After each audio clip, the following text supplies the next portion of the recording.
Hi, Danny. Thanks so much for joining us for the podcast, or for the kind of interview we planned. It's a bit different than usual. I think also I should introduce myself and Liberty.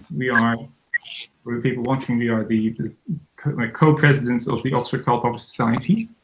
And today we have an interview with Danny Frederick about his arguments against the idea that truth is our epistemic aim. Danny has written a wonderful book, Against the Philosophical Tide, which we have been reading, and in which the essay that we're discussing today is contained. And I think we want to start out with just revising, or going over the arguments that you lay out in the essay. Danny, would you like to summarize your position? This paper argues that truth cannot sensibly be our epistemic aim. Now, a lot of people seem to take from that truth is not important at all, or there is no such thing as truth. But those are entirely wrong. So let me just begin by saying why. Truth, there is such a thing as truth. A proposition or a theory is true if the world is as it says it is. That's Aristotle. Tarski made the same point with a particular example. The sentence, snow is white, is true, if and only if snow is white. So that's what truth is. It's correspondence with the reality or correspondence with the world. Now, truth is actually very important. Without the concept of truth, there can be no growth of knowledge. And here's why. The growth of knowledge depends upon criticism. Our knowledge grows, but we start to criticize our existing theories, propose better ones, criticize them, compare and evaluate and come to a conclusion. And we choose the better of the theories that are available. And then we start to criticize again to make further progress. So without criticism, no knowledge. But without logic, no criticism. Because criticism is this. You say this theory entails or has a logical implication P. And that logical implication P is unacceptable. Therefore, the theory is unacceptable. So the central idea there of the middle bit, that theory logically implies P. Another way of saying that is, it is necessarily the case that if the theory is true, then that proposition P is true. Or alternatively, it is necessarily the case that if that proposition P is false, then the theory is false. So you need those notions of truth and falsity to understand logical implication, and you need logical implication to be able to criticize theories. So the notion of truth is absolutely central to the growth of knowledge. But what we can't do sensibly is to aim to get true theories. And now I'll explain why now, very briefly. Our empirical knowledge, we test theories against our observations or observation statements. Now, suppose a theory does very well and it's consistent with all the observation statements. That doesn't mean it's true. The very next observation statement that we make may contradict the theory. But then does that show that the theory is false if it's inconsistent with an observation statement? Well, no, it doesn't, because observation statements are always theory-laden. And that means that it could be the observation statement that's false, where you've got an inconsistency between a theory and an observation statement. Perhaps it's the observation statement that's false, in which case the theory may be true. Now, the observation statement would be false if one of the theories it presupposes is false. Now, because we can't tell whether a theory is either true or false, and because observation statements are all theory-laden, and we can't tell whether any observation statements are true or false either. So we can't, in our empirical knowledge, tell whether any proposition is true or false. So how could we possibly aim to find true theories? We've got no idea which theories are true or which are false. Now, you might think that in this situation, we can't have knowledge at all. And that was traditionally philosophers' view. They recoiled in horror at the skeptical arguments and tried to find ways around them. Popper's great innovation was to accept all the skeptical arguments and say, yeah, they're valid, they're fine, no problem with them, and we can still have the growth of knowledge. And we do that by proposing that we seek better theories than the ones we've got, better explanations. And we follow a number of procedures that guide us in getting better explanations and that prevent us from accepting any worse explanations. And the procedures that prevent us from accepting any worse explanations are prohibitions on ad hoc maneuvers. And the other procedures are things like propose new theories to solve existing problems, criticize any theory that has been proposed, compare different theories and so on and so forth. There's a whole load of methodological rules that Popper proposes. So by following those methodological rules, we can actually improve our theory. We can get to a position where we agree that this current theory here is better than all the available alternatives, and therefore we accept it as the currently best theory. And now we're going to try and find a better one. So the growth of knowledge is possible, even though we cannot know whether any of our theories is true or false. Yes, and I think I think we had an exchange on Facebook about this, and my point was something like, so you agree with Popper that we can think one theory is better than another theory, and that's reasonable. It's reasonable to say this theory is better than that theory, and I guess so. One question would be, couldn't we be wrong about that as well? So couldn't we be wrong in our assessment that one theory is better than another? Yeah, we can be wrong about anything. What's important though is that when you may have noticed the words I used earlier on. What we do is we seek to find theories that we can agree are better than their predecessors. Not theories that we know are better, not theories that we think is true such that they're better, just theories that we can agree are better than their predecessors. The whole question of truth drops out entirely. Now, this is a very pragmatic approach, which Popper's approach is. Very pragmatic. Now, Popper doesn't actually say, in regard to theories, judging them to be better or, judging is the wrong word, agreeing whether they're better or worse. He doesn't actually introduce that terminology about getting agreement there. He introduces that terminology in connection with basic statements, where he agrees, where he sets out why we can't know whether any basic statement is true or false, any observation statement. And he said what we do is we just accept those observation statements that we can agree on. And then I say we do the same thing at the later stage where we're comparing theories. We accept one theory is better than another one if we can all agree that it is. So we don't need to know whether it's true. We're not claiming that it's true that it's better, just we agree that this one's better.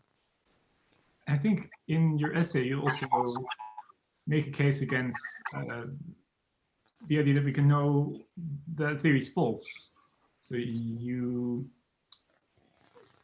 in a sense, you're saying that there's no positive reason to think that the theory is refuted by being incompatible with an observation statement, and yet part of Popper's solution is that we can give reasons for why things are false, and we can guess fallibly that something is false.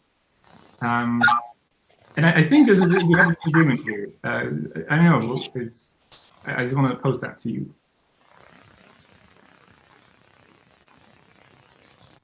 I'm afraid you lost me right at the end. Okay. Yeah. So, so one of my concerns is that we can. It's a naive falsificationism, right? We've got a theory and an observation statement, and the observation statement could be true or false, so the theory could be true or false. Yes. Then you said something in response to that. Well, I think so. One of the things where to me it seems like truth comes into the picture is that we can have guesses for theories being false. We can say, well, Kepler's theory has been refuted, and we have detected errors in that theory, and we now think that theory is false. And we don't ever have reasons to think that the theory is true. We can't ever give positive reasons for something being true, but we can give arguments for why we expect the theory to be false.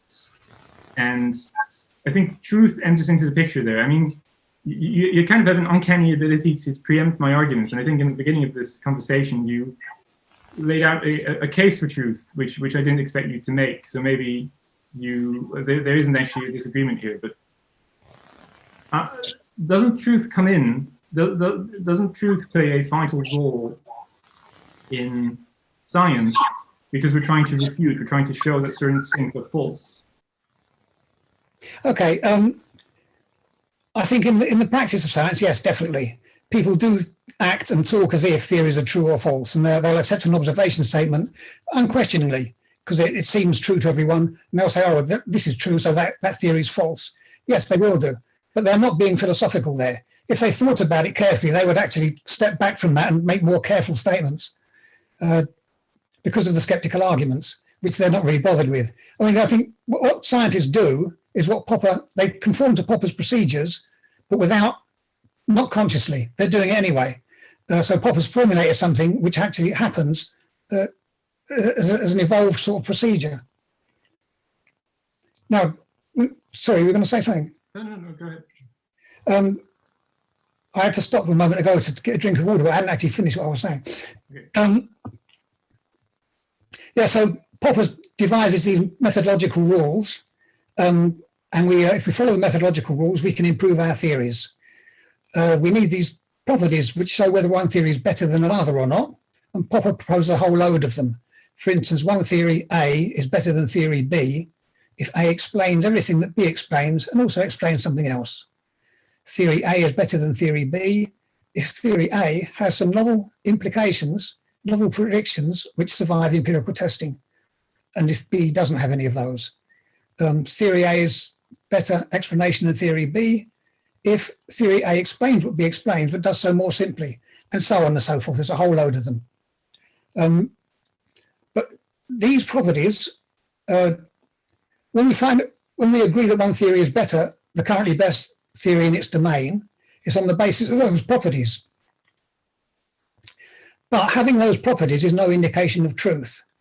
And the reason that that's no indication of truth is this. This is a historical example. We had Copernicus saying the planets move around the sun in circles with epicycles on them. And then we had Kepler, who said, no, that the planets move around the sun in ellipses, which was a much better theory, much simpler. And then we had Newton saying, well, no, they don't move around the sun in ellipses. They wobble on ellipses because of interplanetary forces.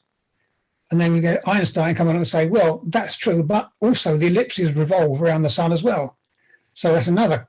All these theories contradict each other. Now, each one of them was the best in its field for a time. Newton's for about 200 years. And so each of them exemplified all the properties of being the best theory in its field for a while. And yet, at least three of the theories are false because they all contradict each other, so at most one can be true. So the properties of the properties that make for a good theory are not properties connected to truth. Now, the position I've outlined of Popper here was one that he set forth in The Logic of Scientific Discovery, 1935, published in English in 1959. And he also set forth a part of it in a little essay called The Aim of Science, published in 1957. But in other work, including some that predated The Aim of Science, Popper got this idea in his head that the aim of science is truth, and that when we're doing science, we're searching for true theories. And then he had complicated it even more by saying, well, not actually true theories, but theories which are closer to the truth. They have more verisimilitude than other theories. Now, that I think is an untenable claim too, the claim about verisimilitude. And I'll give an example, which I think I give in the book. We used to have the Aristotelian Ptolemaic system, according to which the world was a closed universe, finite closed universe. Then we had Newton's system, according to which the universe was infinite. And then after that, we get Einstein's original theory of general relativity, in which we've got a finite, expanding, but finite universe again. So we went from a closed world to an infinite universe and then back again, as Thomas Kuhn once put it. Now, each of these theories was the best at its time. And so Popper would say, by moving from one to the other, we're getting better and better, we're moving closer to the truth. But we can't be, because we started with the closed world, we moved away from that idea to an infinite universe, and then we moved back to more of a closed world again. We're not heading in a particular direction, we're zigzagging around the place. So it cannot be the case that better theories are closer to the truth. There's no general progression forward. And I think so. When you last appeared in the Oxford Popper Society, Dave Deutsch had an argument that theories do contain more truth. So there's this, and that seems to crack what you said. There's this idea that our new scientific theories are not. There's a sense in which they can't be nearer to the truth in this conception that Popper has, because in a sense, truth is always endlessly far away. But they contain more truth in the sense that the new theories contain all the truth of the old theories and then less of the falsehoods, as Deutsch put it in that conversation.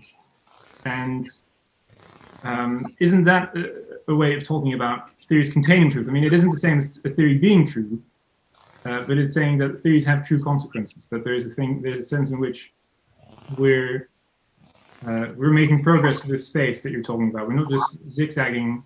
I mean, there might be zigzagging happening at the outskirts, but there's also a huge body of knowledge, or rather, there's true consequences that are accumulating over time.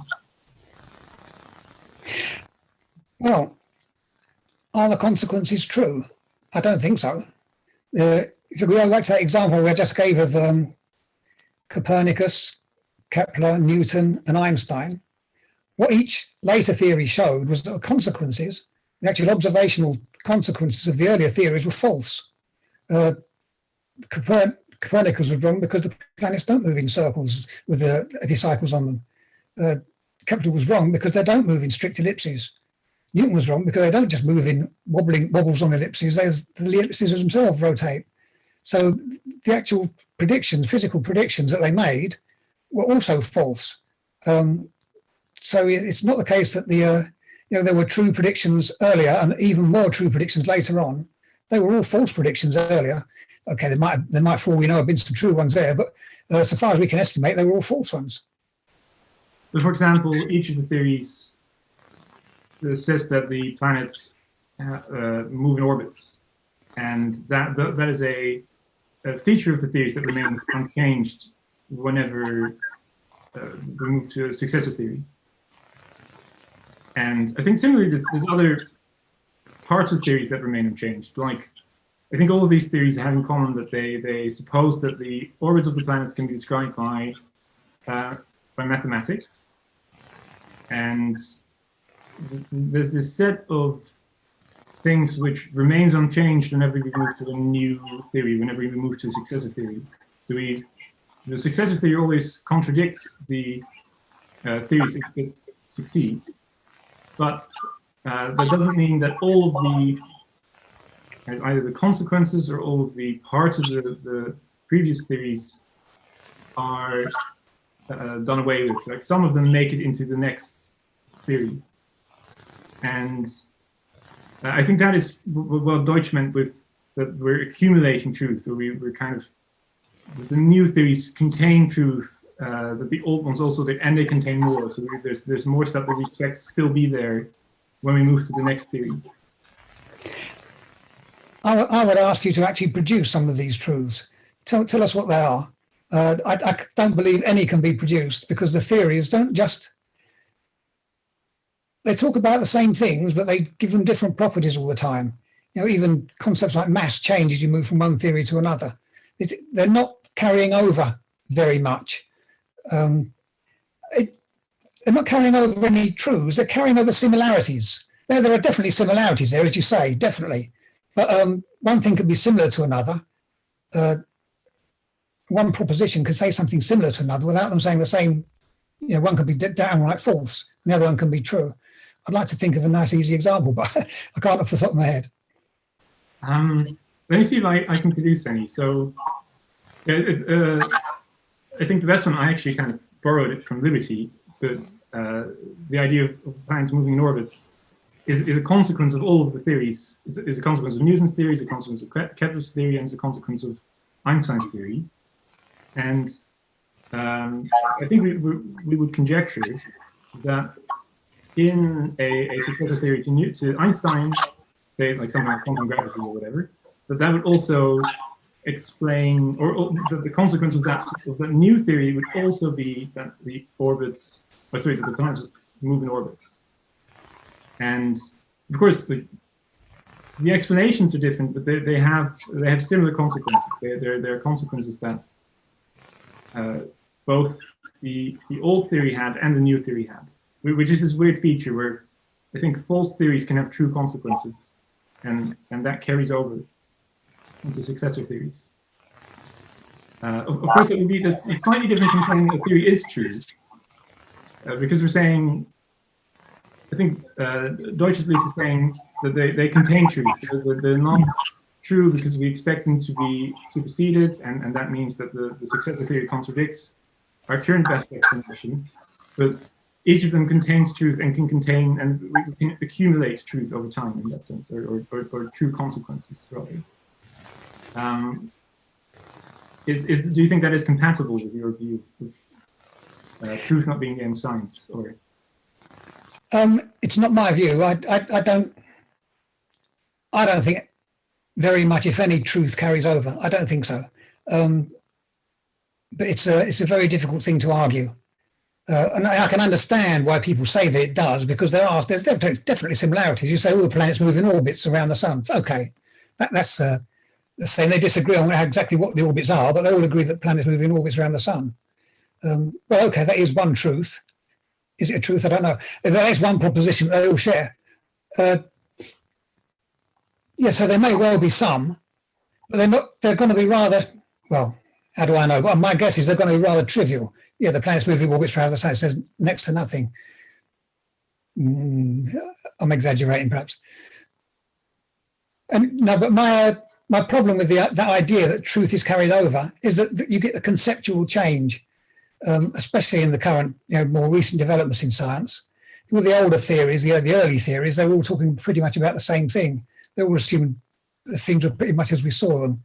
But then, as science got more complex, we're talking about all sorts of strange entities that we don't actually see anymore. And when these entities are carried over, they're not usually carried over strictly the same. Their properties change. So I'm reluctant to concede that there's some truth shared by the theories and a succession of theories. Does anything hang on it, I wonder? What point am I making? Our aim should be truth? Does it? Well, one of the concerns that I had, sorry, maybe I'm interrupting, let me know if I'm interrupting too much. Go on. One of the concerns I had is that it seems to be very difficult to be a realist if you think that truth isn't the aim of science. So if truth doesn't have anything to do with or with the scientific enterprise, then that seems to be saying something like, we're only concerned with what people are thinking. We're only concerned with the best. For example, in your essay, you say we're concerned with explanatory powers. And explanatory power is logically independent from truth and from objective reality. And the thing I think where that kind of the reason I find that problematic is because I would like science to be about real things in the real world. I think we're finding out about, say, the stars which really exist, and other planets and other solar systems which we didn't know existed before, but we know now. And that isn't just a change in our best explanations. That is a change in what really is out there, or perception of what really is out there. And it sits somewhat uncomfortably next to my realism. Like, I think that the scientific theories say something about the real world, but if the aim of science isn't truth, then don't we have to give up on realism, because it's all about what people think and about the kinds of ideas that people have? It depends what you mean by realism. All I mean by it is that there is a real world there which makes our theories either true or false. Whether we can actually know what that real world is doesn't affect whether the realism is true, from my point of view. The realism could be, the world out there could be a thing in itself, for all I care. And all we get is our theories about it. We never know the thing in itself. Now, that's actually my view as a Kant view. I know, obviously, that that's the view I've taken. I can understand, I'm not a scientist, but I can understand somebody who is wanting to think that we're actually grappling with reality here when we're dealing with these theories. These are real entities we're talking about. it might be quite disillusioning to accept that that's not the case. In fact, it might put people off doing science if they thought that, in which case then you have to keep quiet about it, let them carry on, and we'll keep it to ourselves.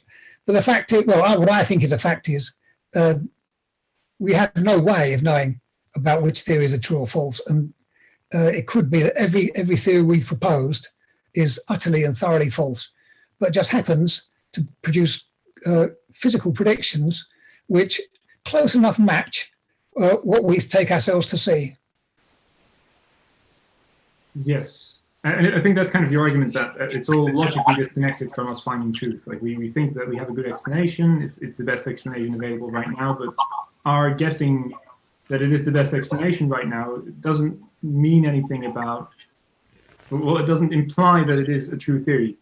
I think that is, it's a very forceful argument you make in the essay, and you just make it well, where, yeah, also because of the history of science, we don't expect theories to be true, we expect them to be it's like a point in an ongoing series of discoveries. Oh no, sorry, this is really bad, because I kind of blanked there. Do you have a question? I guess, yeah, well, so one thing is, if you accept that we can talk about things being logically true or false, and we can't talk about empirical, we can't say like this empirical theory is false or true. I guess the question is, why do we accept results of experiments at all? Like, why do we take that into account as a criticism? We have a choice, I think. Popper's idea was that if we do that, we have a good way of improving our knowledge, because we will get theories that, well, if we're lucky, we will get theories that predict more of what's happening around us. So it's purely a question of what we find to be a better explanation, what we want. We set our terms, so yeah, here's what we're looking for, theories that do this, and then we work out how to get them. Truth and falsity don't really enter.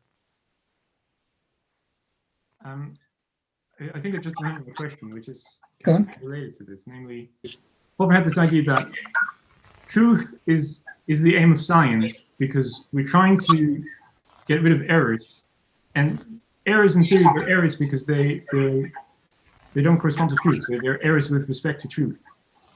And I think that is a place where Popper tried to make a case for truth being the aim of science, that we're trying to correct these errors in our theories. And because of that, truth is in some sense the regulating force behind the scientific enterprise. My response to that would be to say, well, you haven't got it quite right there, because what we're doing is not correcting errors exactly. What we're doing is looking for theories that are better than the ones we've got. And when we find a theory that's better than the one we've got, we often say that the earlier theory was in error, but we don't actually know whether it was in error or not. All we know is that this second theory is better for this reason, that reason, this other reason. So we'll accept it, if we can all agree that it's better, and move on. And we might, if we don't want to keep going into this business about not being able to discover truth or falsity, we might talk in that way, that, we're removing errors, but it's very imperfect talk. It's a very rough way of talking, but which we all talk in that way in any specialism. You don't keep the precise forms of speech all the time because it's too long-winded. You have more popular terms of phrase that you use. But I think that's all that is, a popular turn of phrase. We don't know whether they're errors that we're correcting. It might be nice to think that we are. I'm sure it is nice to think, better to think that than to think the truth about the matter. Did I do that word, truth? Yeah, but I don't think it's right. And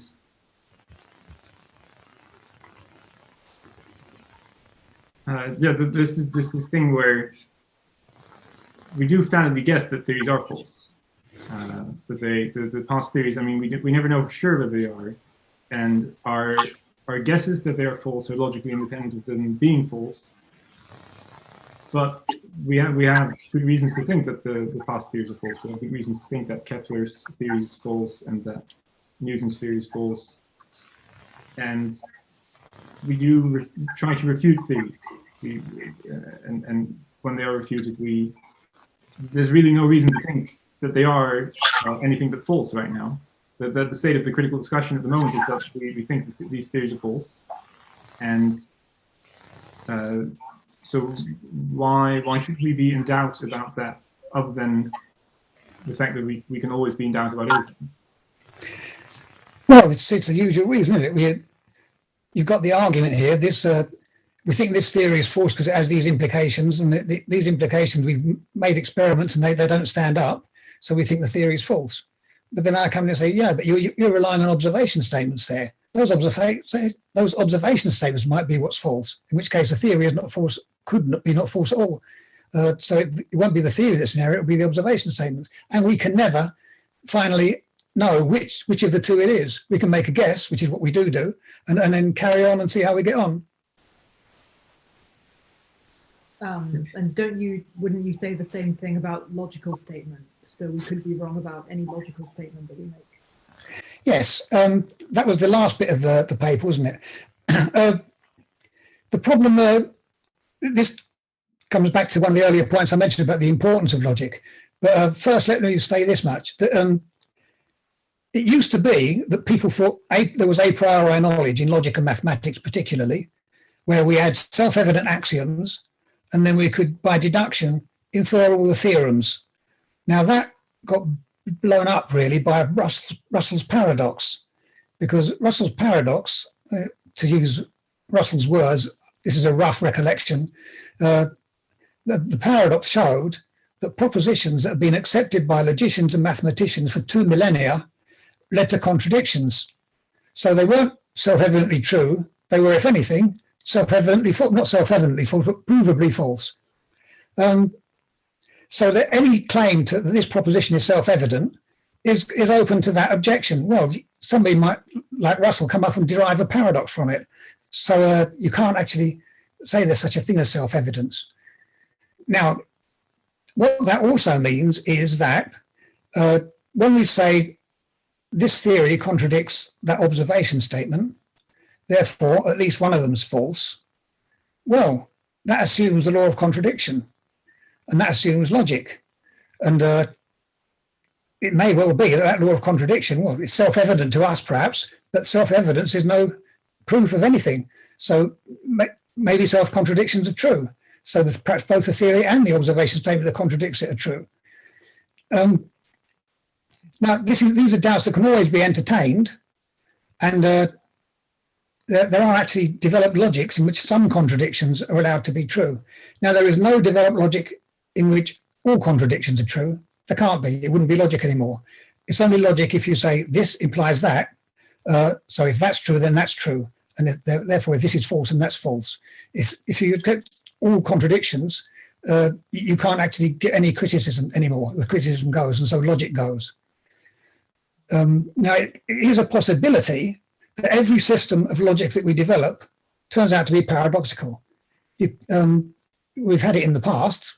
Logical systems have been shown to be self-contradictory, and it may be that as time goes by, every system of logic we try turns out to be self-contradictory, in which case we just have to give up. There's no logic, so there's no criticism, so there's no growth of knowledge. That's it. But as it happens, we're not in that stage yet. Perhaps we never will get to that stage. Yes.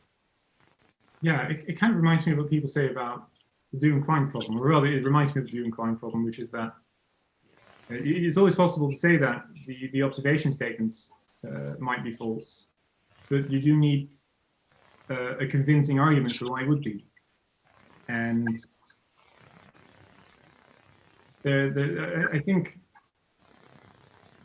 yeah, there's something about the fact that we can always say that things are logically disconnected, or that we don't know, we can't justify that something is true or that something is false. And the fact that we can always say it is an argument against that idea that it's bad. Like we can always,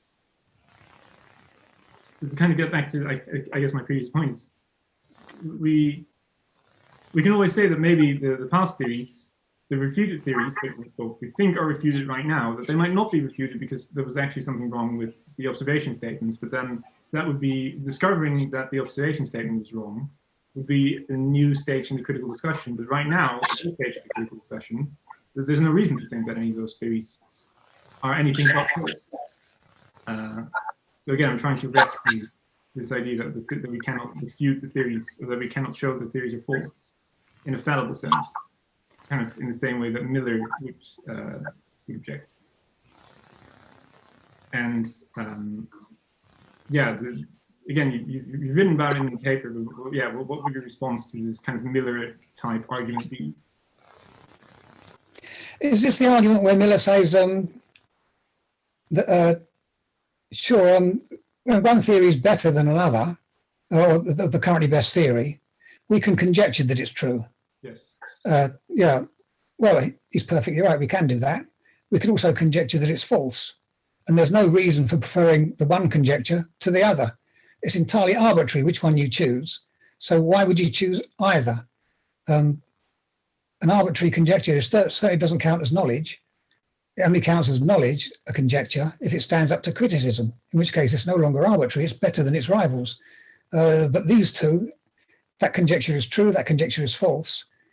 All the evidence is equal for each of them. It's a completely arbitrary which way you go.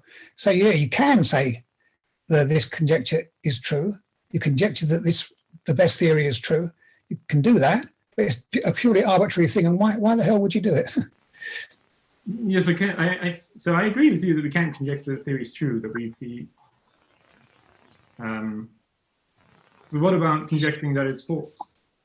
Because that seems to be an important part of science, to conjecture that certain theories that they're refuted, they're false, and that we shouldn't consider them as rival theories anymore.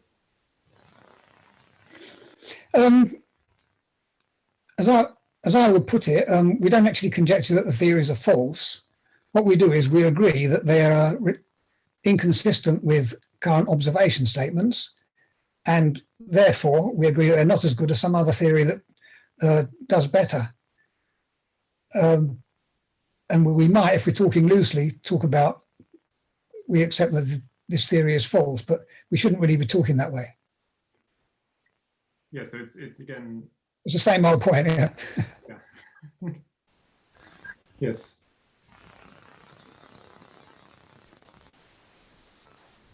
Yeah, I think, yeah, sorry, go ahead. Oh yeah, well I had a question related to your criticism of Miller, because you call him a dogmatic falsificationist, and there are bits where he says things like, if a theory is empirically refuted, then we say it's definitely false.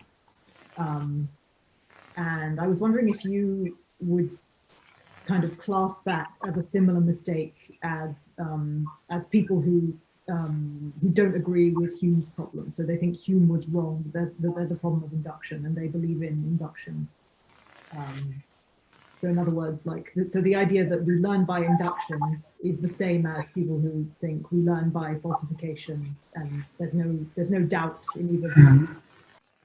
Well, I can see, yeah, there's a similarity there, isn't there? But it's, there's also a difference.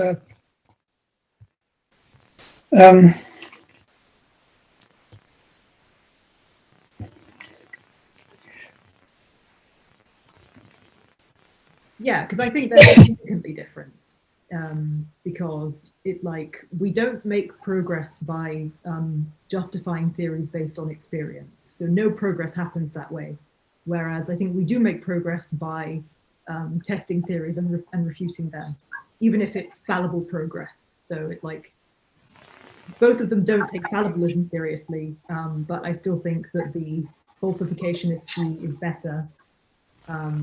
It's just it's wrong to say that that a theory is definitely refuted. Mm-hmm. It could be wrong, but it is the right view of science in that it's like we do. The way progress happens is that we test theories and then discard them.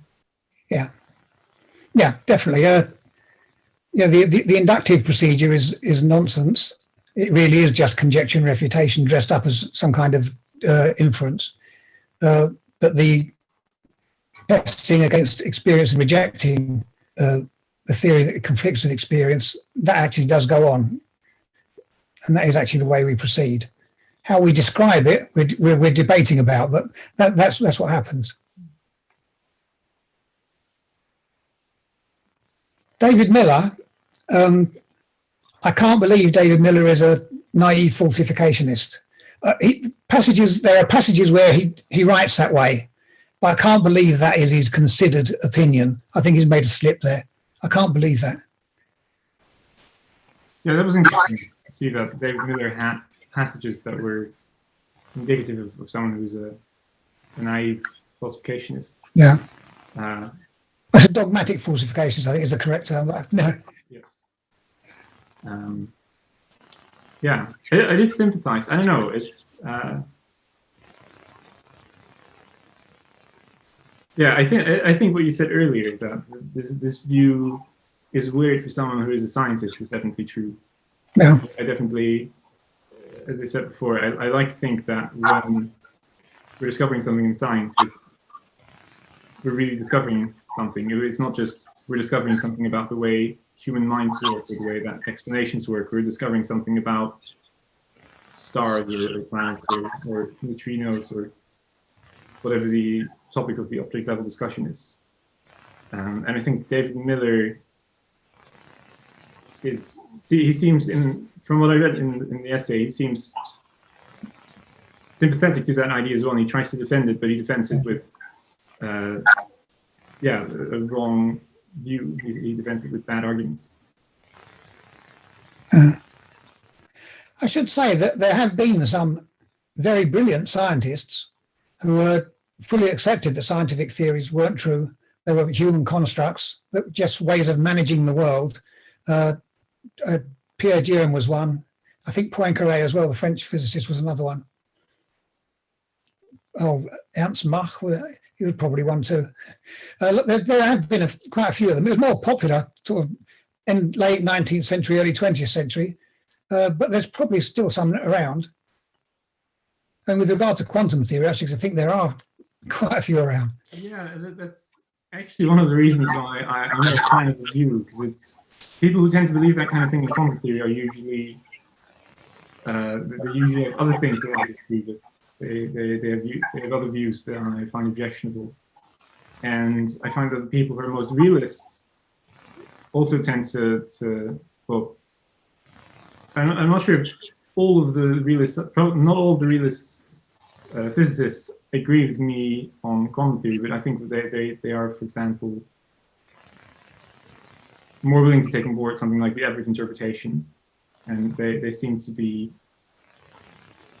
Yeah, anyway, I have fewer disagreements with them, I think. Whereas the people who reject realism, I think they often stop making progress. They often do really start to think about things that are just disconnected from reality in some sense. So that's one of my concerns in a way, is that there's this group of physicists who I disagree with in that sense. Are they instrumentalists? Yeah, well, there's a mix of people.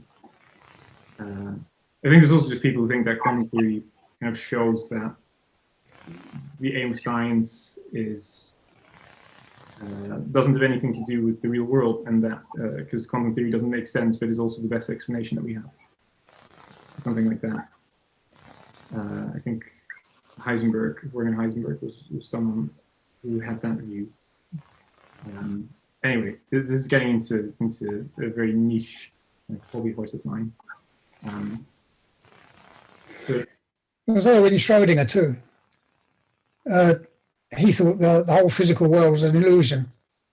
Yeah, but he made great contributions to science. So would you say that the physical world is an illusion? I don't know. It might be. I don't know.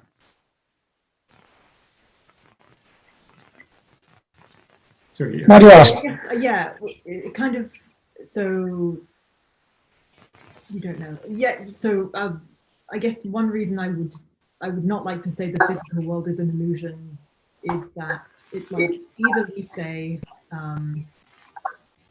there's a physical world and it exists independently of us, or we say there appears to be a physical world, but it's all an illusion, and that seems like a less parsimonious theory than just that there is a physical world. Less parsimonious or more parsimonious? Sorry, I mean the idea that there is a physical world is more parsimonious. Why? Well, because it's like it seems to be adding things to the best explanations that we have. Like the best explanations on their own don't have this idea built into them, they're illusions. Like if you take them as they are, then they seem to accept that there is a real world. Like Newton's theory doesn't include an axiom that says all the previous axioms are just illusions. The theory is just there are objects moving around in the world and they obey forces, and they're moved around by forces, and forces exist and things like that. So, but none of them say, oh, and all of this is not real. That seems to be like an extra assumption.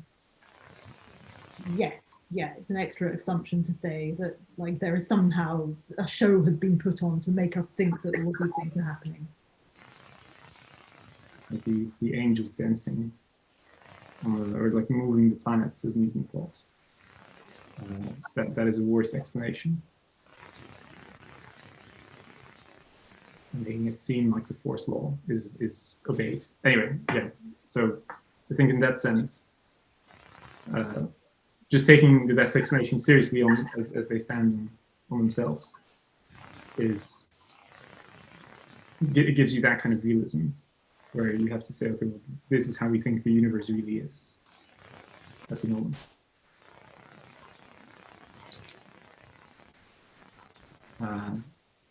I wonder, yeah, that's another thing. I'm not sure if that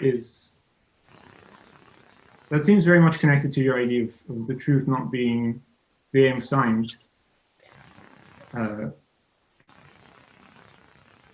Because it seems to say, oh, well, this is how the world really is. There's this object level discussion in which we say, well, this is how the world is. And the philosophers, as you said, they see that we have made progress in science, and we expect the theories to be wrong, but there is something about the object level discussion that seems to be neglected. Like there appears to be some understanding of how the world works, and planets are really out there. And there's not a good rival theory that says, oh, there's really no planets out there. So we have to say, well, planets, if anyone asks, then we have to say planets exist. I feel like I'm making the same point again and again in a way. But, I'm just curious as to how you respond to that. I don't think a theory that says there are no planets would be a scientific theory. It's not. You know, so let me put it this way: a theory that says there appear to be planets, but there actually aren't any. That might be true, but it's not scientific because there's no way of testing it. Because it says, you know, the world appears just as it would do as if there were planets, and so all the observation statements are going to be the same. And if we're testing theories against the observation statements, there's no difference that it makes empirically. So it's not a scientific view. It's an important view. One some people hold, I'm sure, but not a scientific one. Yes. I'm aware of the time. Yeah, do you have further questions? Do you have a final question, perhaps? So you have this bit where you quote Popper saying that the aim of science is to find true theories.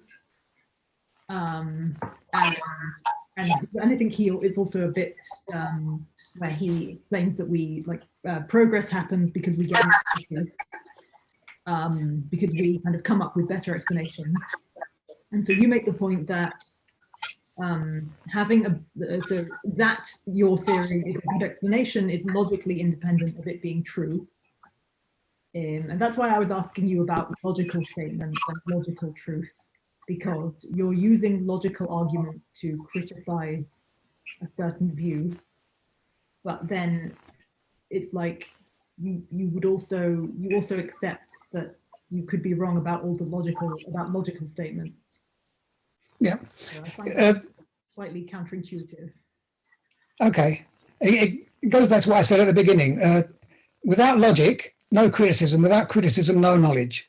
We have to have a logic to engage in the enterprise of knowledge at all. So we choose a logic. Personally, I choose classical logic. It's my favorite. It's the only one I really understand. And then using classical logic, we can make these arguments that you've got 4 theories here. They all contradict each other. At most, one of them can be true. And that's all fine. But I do have to enter the doubt that it could well be that there are problems with classical logic. I mean, there have been in the past. We've got a different sort of classical logic now, a more modified one compared to what it used to be. It may well be that every time we modify our classical logic, we get another problem. And it may be we try alternative logics, and every time we try them, we get another paradox turning up somewhere. And in the end, we just give up because we just can't get a consistent logic. Without a consistent logic, no criticism, no growth of knowledge. So we just give up entirely. But in the meantime, until that's been shown to be the case, I'm going to assume that logic does work, and I'm going to use it to criticize Popper and everyone else. Mm-hmm. Okay. So, yeah, we need logic for the growth of knowledge. We need criticism. We have to assume logic, but it could well be, I don't think it's at all likely, on no grounds at all, but it could well be that all logical systems turn out to be faulty and we're doomed. It could well be. But in the meantime, we'll pretend we're not. Great. Okay, I think with that, we thank you very much for joining us. Yeah, thank you both very much. Great. Yeah, it was really fun talking to you. Thank you.